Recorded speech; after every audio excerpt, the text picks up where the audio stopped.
I'm Ervin Wainwright, and I am doing a quick video on the what I've learned in the class, Human Relations and Learning in the Multicultural Environment. Our learning outcomes, we were to look at situations such as, let me just real quickly here, apply teaching techniques and strategies that can incorporate respect for various cultures. When we talk about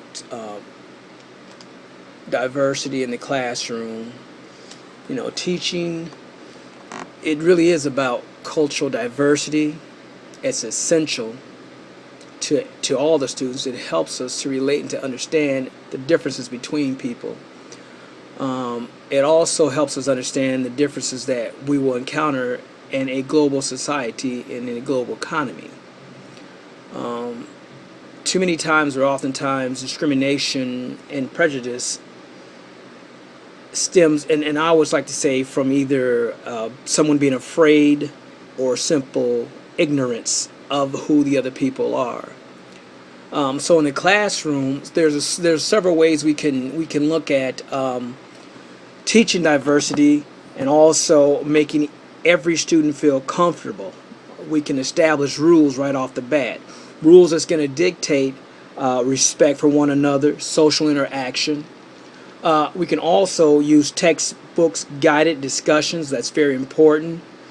One of the things I think we do, and I've done this before, and I call it a cultural exchange by taking trips to museums. For example,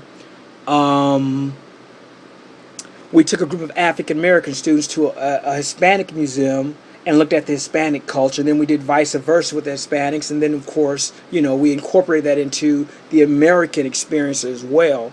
So we'd visit different museums. So the interaction, social interaction in terms of visiting museums, also special readings.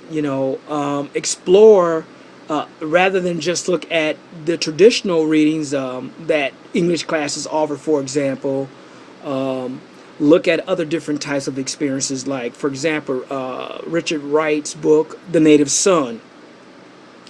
Use that as a means of explaining the cultural background, the cultural philosophy that a lot of African Americans share.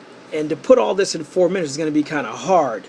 The next thing we want to do is illustrate social historical impacts of language in cultural education.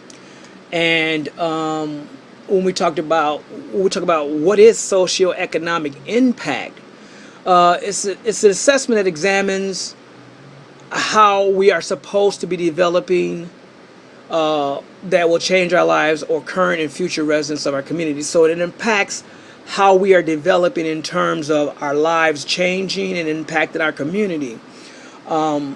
We look at demographics, for example. That's important in understanding, the socioeconomic impact of a student. We look at their income,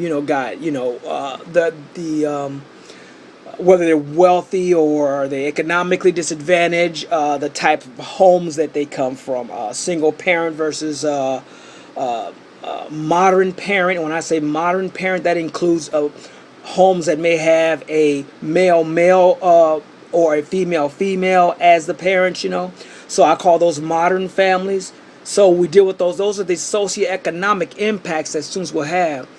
Then it's the need for public service.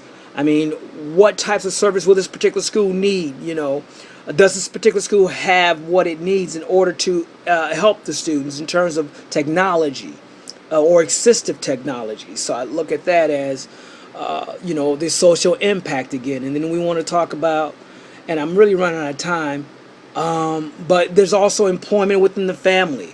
The quality of the community. Is it a safe community? Is it a dangerous community? All those are socioeconomic impacts. And then I'm going to try to breeze through this real fast now. We want to talk about disseminate the contemporary context of prejudice. There's differences among us in religion, in social interactions and customs. hegemony is the idea where one particular group or class rules. We can find that in politics. We can find that in education. We can find that in the workplace. It's just about anywhere. Segregation still exists in schools today, and it's. I gotta stop because it's been all 5 minutes.